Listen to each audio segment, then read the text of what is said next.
Assalamu alaikum student. This recording will cover the 12 week will start actually the 12 week of your course programming fundamentals और इस week के अंदर हम lecture number 34 से लेके 36 तक जो है वो कवर करेंगे. Okay, let's start it quickly.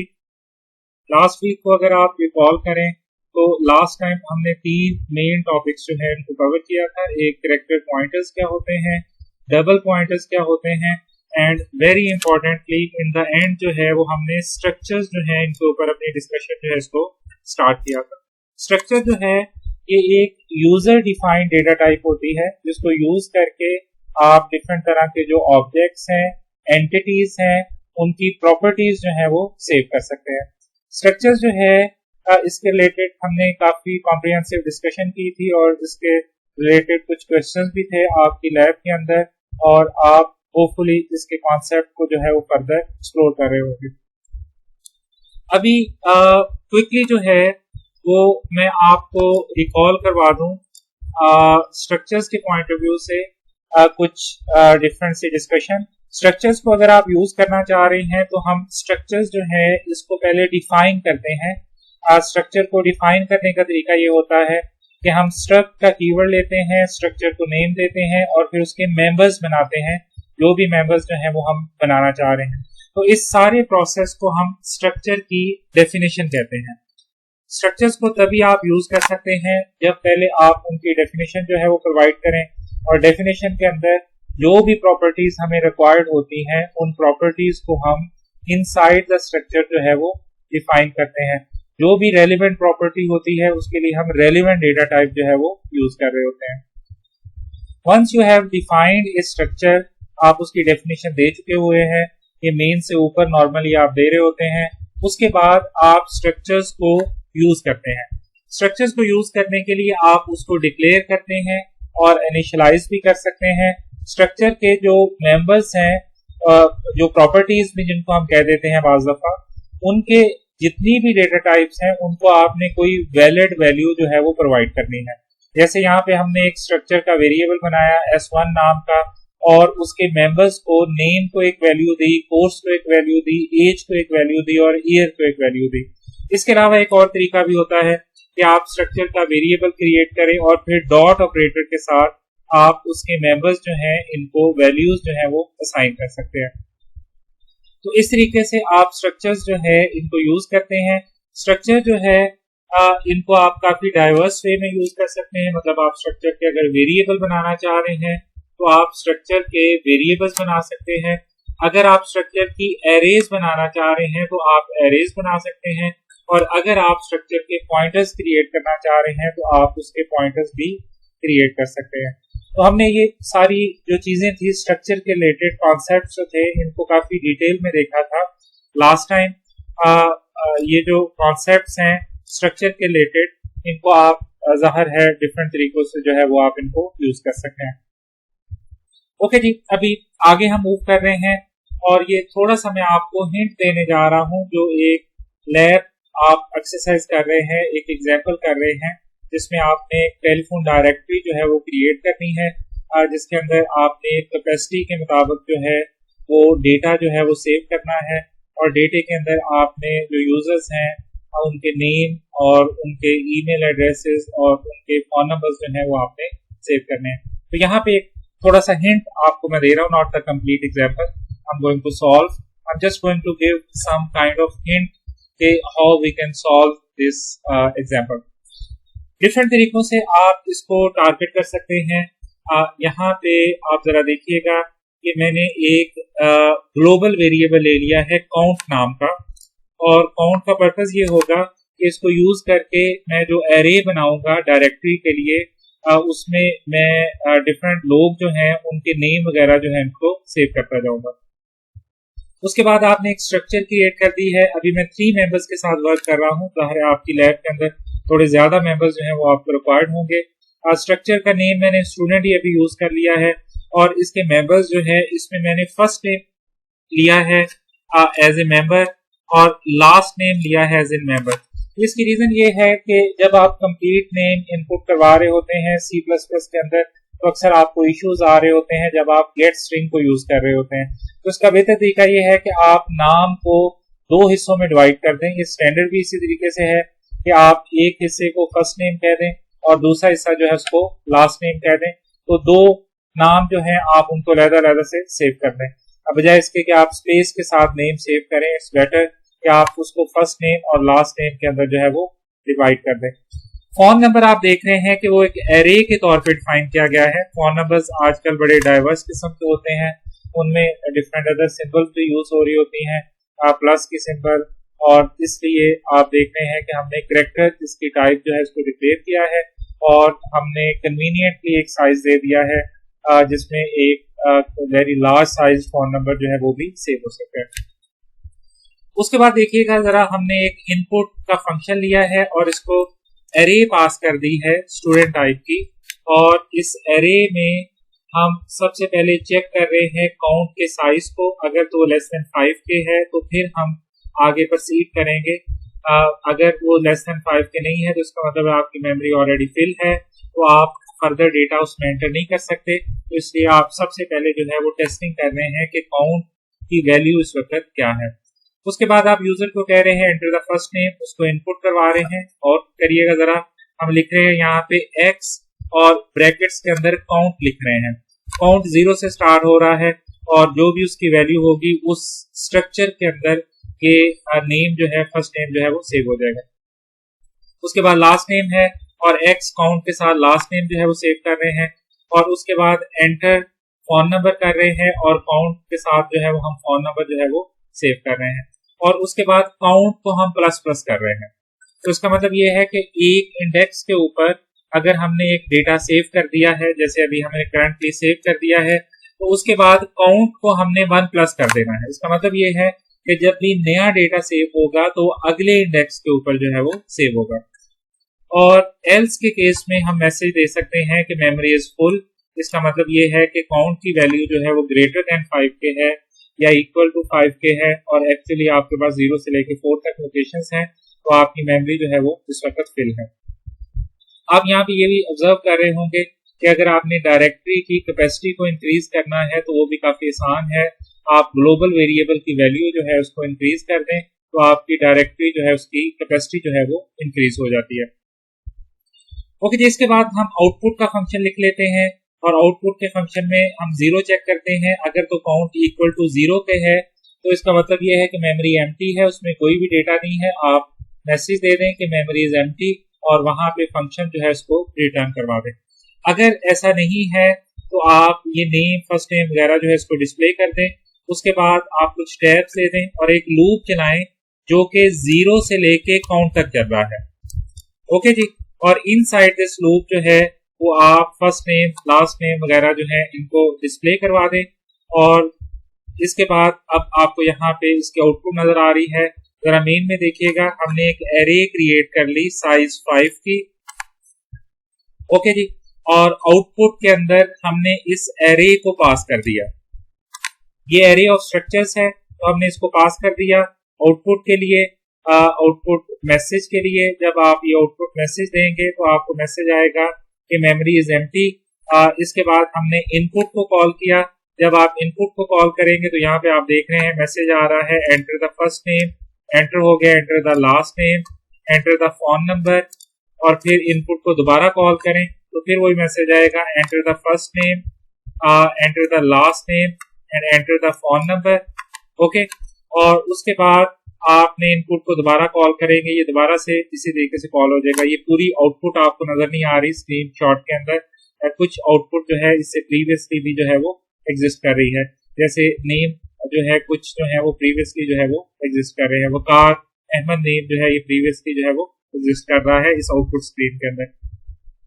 तो हमने 3 डेटा इनपुट किया और फिर हमने उसको आउटपुट किया। तो आप देख रहे हैं कि ये तीनों स्ट्रक्चर्स का जो डेटा है वो अब आपके सामने जो है आउटपुट हो गया, जिसमें फर्स्ट नेम भी आ रहा है, लास्ट नेम भी आ रहा है और फोन नंबर भी आपको यहाँ पे नजर आ रहा है।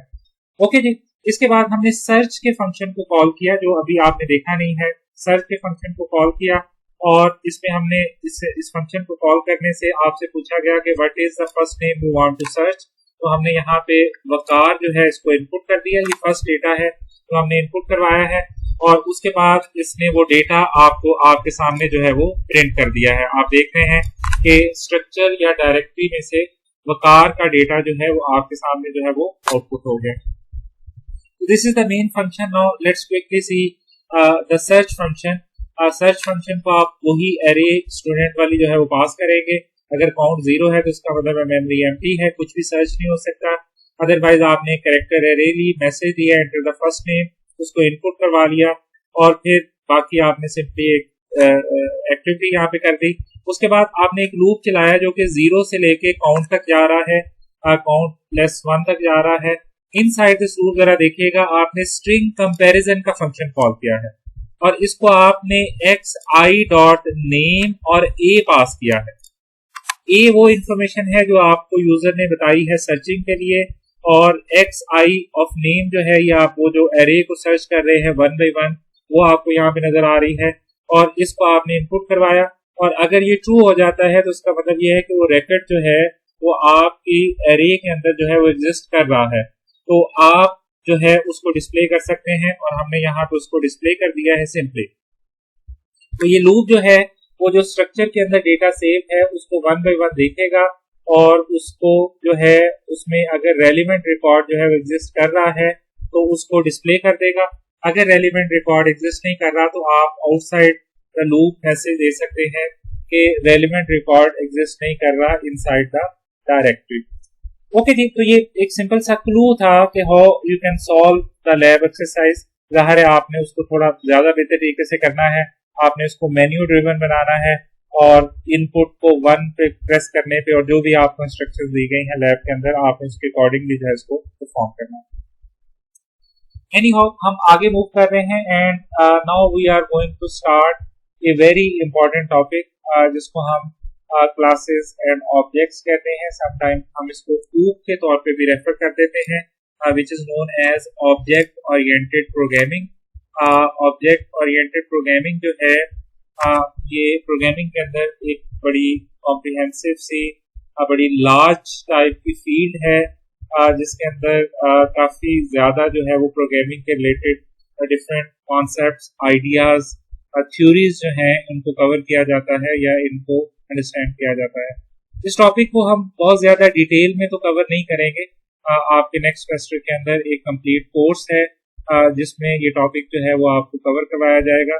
यहाँ पे हम इसको सिर्फ इंट्रोडक्टरी हद तक जो है वो कवर करेंगे। ये इंट्रोडक्शन करवाने के पीछे भी एक रीजन है कि बेसिकली एक टॉपिक है फाइल हैंडलिंग का, वो हम कवर करना चाह रहे हैं C++ के अंदर। तो इस पॉइंट ऑफ व्यू से हम चाह रहे हैं कि हम इस क्लासेस एंड ऑब्जेक्ट्स जो है इसके टॉपिक जो है इसको कवर कर लें। इसके अलावा चूंकि ये काफी इम्पोर्टेंट एरिया है सॉफ्टवेयर इंजीनियरिंग के अंदर, तो हम ये भी चाह रहे हैं कि before entering into the subject of ऊप तो आपको कुछ हद तक आइडिया हो कि ऑब्जेक्ट ओरिएंटेड प्रोग्रामिंग जो है इसको किस तरीके से परफॉर्म किया जाता है प्रैक्टिकली।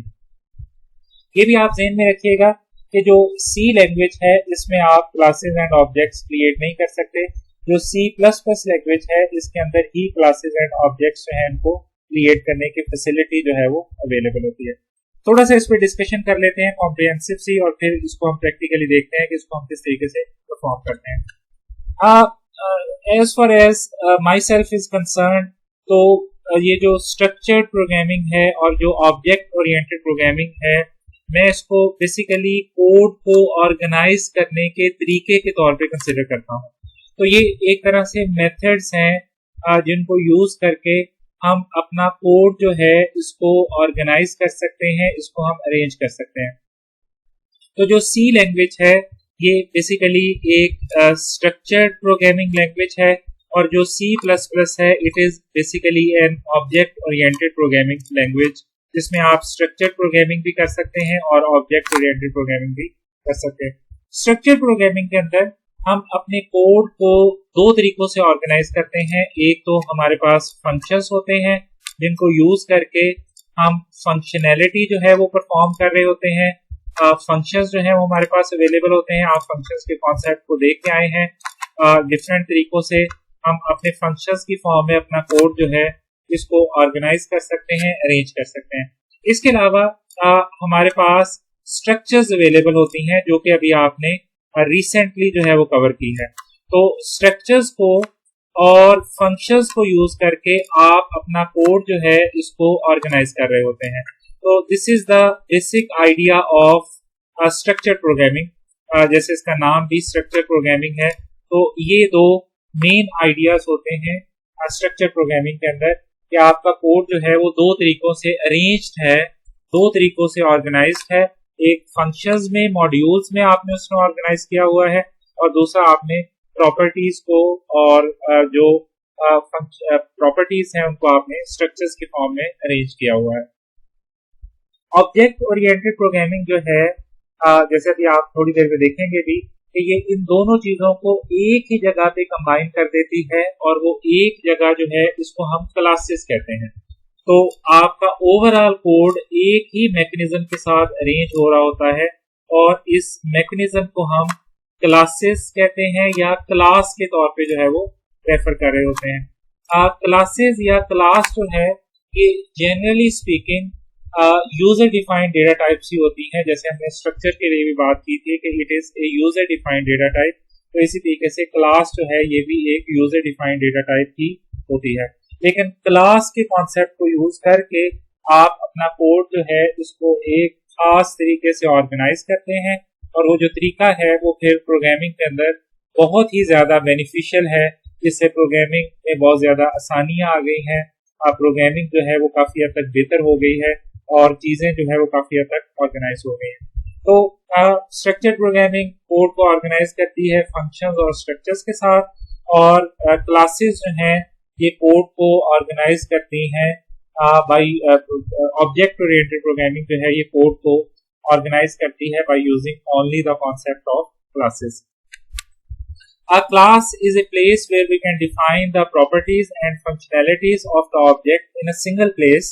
यही वो चीज है जिसकी अभी मैंने थोड़ी देर पहले भी बात की है कि एक ही जगह पे आप इन दोनों चीजों को अरेंज कर सकते हैं, और वो जो एक जगह है उसको हम क्लास के तौर पे जो है वो रेफर कर सकते हैं। मतलब properties and functionalities can be defined in a single place. A class is a user defined data type and object is a variable of the class।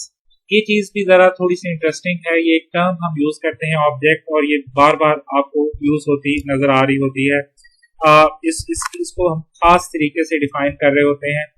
Basically जो क्लास के वेरिएबल्स होते हैं, जैसे आपने देखा है कि स्ट्रक्चर्स के भी हम वेरिएबल्स बनाते हैं, तो इसी तरीके से आप देखेंगे कि क्लास के भी हम वेरिएबल्स जो है वो क्रिएट कर सकते हैं। तो जो क्लास के वेरिएबल्स होते हैं इनको हम एक खास नाम देते हैं, और वो खास नाम है ऑब्जेक्ट। तो जो टर्मिनोलॉजी के अंदर आपको ऑब्जेक्ट ओरिएंटेड या ऑब्जेक्ट ओरिएंटेड प्रोग्रामिंग नजर आती है, तो ऑब्जेक्ट जो है it is a variable of the class. तो class basically is a user defined data type, और जब आप उसके वेरिएबल्स बनाते हैं तो उन वेरिएबल्स को हम एक खास नेम देते हैं, एंड दिस नेम और terminology is known as objects. आगे हम मूव कर रहे हैं, और हम क्लास की जो डेफिनेशन है इसको अब थोड़ा डिस्कस करने जा रहे हैं। क्लास को डिफाइन करने के लिए या इसकी डेफिनेशन बनाने के लिए आप क्लास का कीवर्ड यूज करते हैं। We start it with the class, उसके बाद आप नेम ऑफ द क्लास देते हैं, जैसे आपने नेम ऑफ द स्ट्रक्चर दिया था, और फिर स्टार्टिंग ब्रेस, और फिर एंडिंग ब्रेस, और एंडिंग ब्रेस के बाद जस्ट लाइक द स्ट्रक्चर आप सेमीकोलन भी यूज करते हैं। तो फर्क आपको सिर्फ यहाँ पे यही नजर आ रहा है कि जहाँ पे स्ट्रक्चर के लिए हम स्ट्रक्ट का कीवर्ड यूज करते थे, क्लास के लिए हम यहाँ पे क्लास का कीवर्ड जो है वो यूज कर रहे हैं।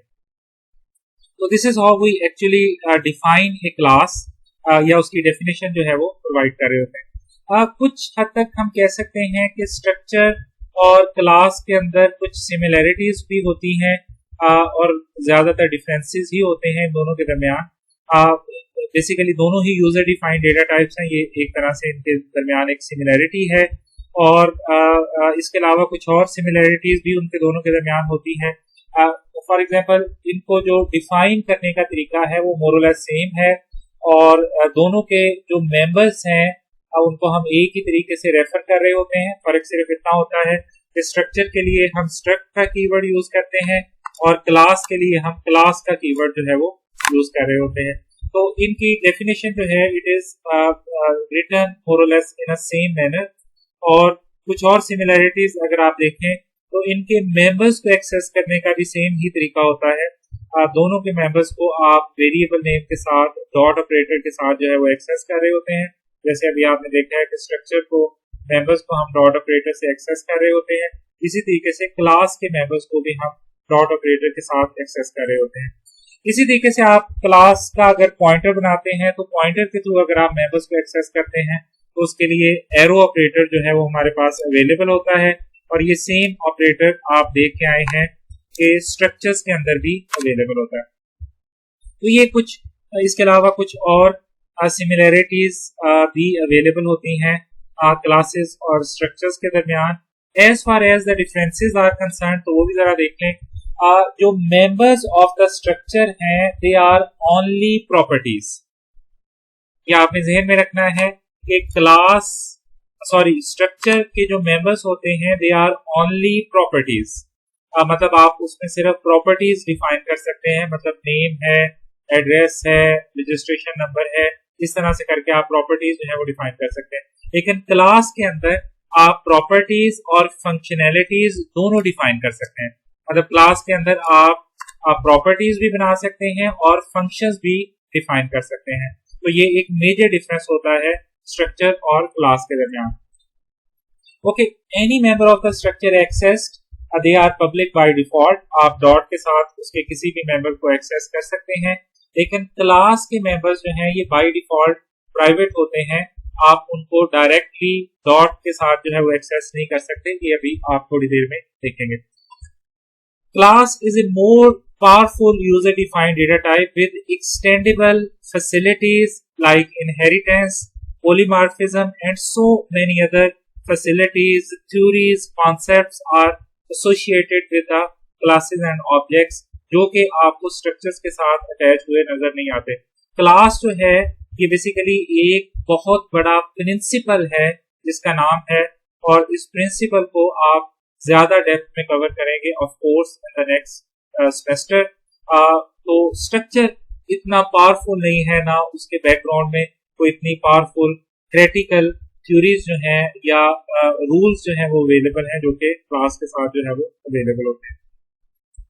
एनीहाउ ये कुछ आइडिया देने के लिए आपको सिमिलैरिटीज एंड डिफरेंसेस जो हैं तो यहाँ पे कवर किया गया है। यहाँ पे एक एग्जांपल आप देख लें, यहाँ पे एक क्लास आपको नजर आ रही है, उसके अंदर हमने कुछ 3 मेंबर्स बनाए हैं, एक इंट डे है, इंट मंथ है, इंट ईयर है, और यहाँ पे क्लास की डेफिनेशन एंड हो रही है।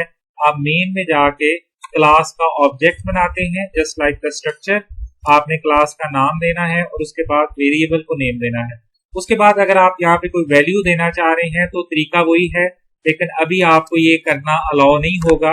आप अगर लिखते हैं my date dot month is equal to 10 तो इस पे एरर आएगी, और एरर यही होगी कि आप क्लास के मेंबर्स को, प्राइवेट मेंबर्स को इस तरीके से एक्सेस नहीं कर सकते। लेकिन ये काम आप देख सकते हैं कि आप स्ट्रक्चर्स में करके आए हैं, वहां पे ऐसी कोई रोक टोक जो है वो अवेलेबल नहीं थी।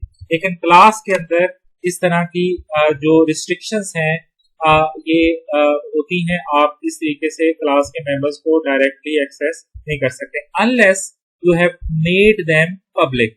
Public means that they are publicly accessible. तो ऐसा यहाँ पे ये नहीं है, इस वजह से क्लास का ये मेंबर एक्सेस नहीं हो पा रहा। लेकिन अगर आप थोड़ा सा मॉडिफाई कर दें, आप अगर इन वेरिएबल के ऊपर आप पब्लिक का कीवर्ड यूज कर ले, जैसे हमने यहाँ पे एक पब्लिक का कीवर्ड यूज किया है ऊपर, तो अब आप इसके मेंबर्स को इजीली एक्सेस कर सकते हैं क्योंकि अब ये पब्लिकली एक्सेसिबल है। मतलब ये है कि इसके मेंबर जो है now they are visible outside.